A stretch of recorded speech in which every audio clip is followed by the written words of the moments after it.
Bonjour, je vais essayer de faire court car mes proches et ceux qui me connaissent savent que je suis intarissable sur certains sujets et ce doit être un petit clip et pas un reportage télé d'une heure.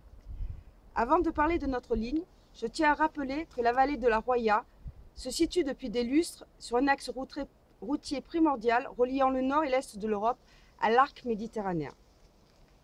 La révolution industrielle du 19e et 20e a fait apparaître un nouveau moyen de locomotion incontournable, le train.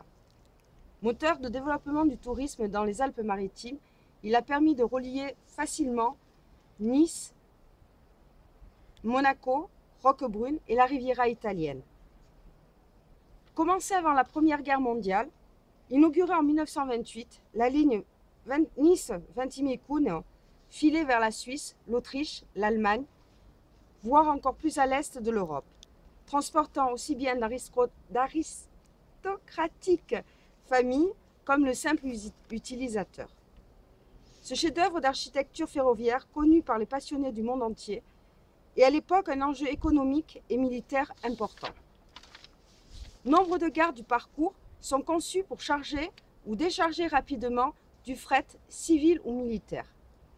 Malheureusement, à la fin de la Seconde Guerre mondiale, les Allemands occupant l'est des Alpes-Maritimes, pour retarder les Alliés, ont dynamité certains de ces ponts en se repliant vers le Piémont. En 1979, c'est avec émotion et joie que l'on a assisté à la renaissance de la ligne. J'avais 16 ans. Pour moi, monter en train, c'était l'aventure. Des amis ou connaissances résidant niçois ou même plus loin, ils se reconnaîtront. Ils passaient tout leur week-end et leurs vacances dans la vallée grâce au train. Lors de longues fermetures de la route, suite à des éboulements, on a pu accéder régulièrement à nos maisons et être approvisionnés grâce à la ligne. Le train permettait à tous de se déplacer facilement, aussi bien dans la vallée qu'en dehors, pour aller travailler, comme pour des raisons médicales ou petits plaisirs. Cela permettait aux grands-parents d'aller voir leurs enfants, leurs petits-enfants ou vice-versa. Retrouver les copains, aller à la plage, faire du shopping ou se faire un ciné, en plus de celui de tendre.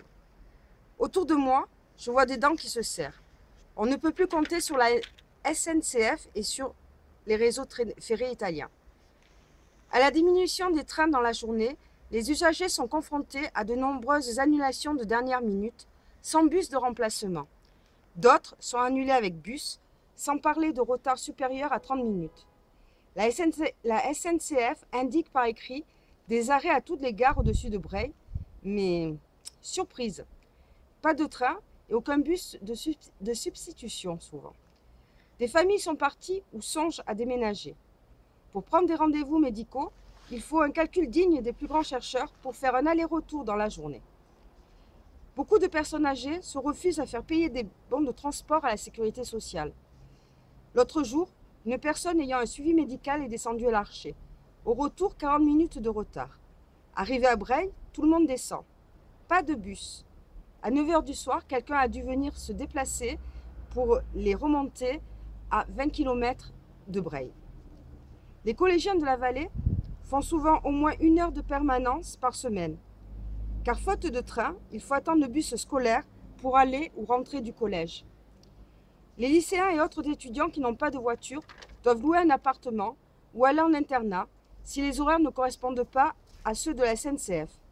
Et à Breil, il n'y a pas forcément de liaison avec la Haute-Vallée. Les déplacements scolaires se font obligatoirement en bus, plus cher pour les communes et gênant pour les plus petits. Pour les personnes qui viennent voir leurs proches en maison de repos ou de retraite, ils peuvent moins consacrer de temps à leur visite, de peur de se retrouver sans moyen de transport. Les commerces voient leur clientèle se réduire parce que le visiteur n'a plus le temps de prendre le temps de flâner. 300 touristes qui sont venus participer à la fête de la brebis à la Brigue se sont retrouvés sans train parce que celui-ci a été annulé au dernier moment, sans bus de substitution, alors que cette manifestation était prévue depuis 1 an. Et ce n'est pas la première fois, malheureusement. Ce sont autant de personnes potentielles qui ne viendront peut-être plus participer à nos manifestations festives, se balader dans nos villages, ni dans nos montagnes. Je ne réside pas à l'année dans la vallée. J'en suis seulement originaire par ma famille. Nombre de personnes chères à mon cœur résident ici avec leur famille, certaines âgées, d'autres à l'aube de leur vie. Il est absurde et inadmissible qu'au XXIe siècle, une population d'environ 2500 personnes, sans compter les résidents du week-end, des vacances, de personnes qui ont envie de venir découvrir notre agréable vallée soient pris en otage. De trop nombreux panneaux à vendre fleurissent tout au long de la vallée. Des maisons gardent de plus en plus leurs volets clos. Il ne faudrait pas que cette situation perdure ou s'aggrave. Pour que notre ligne puisse, comme ses utilisateurs, revenir à la normale, rendez-nous nos trains. Merci.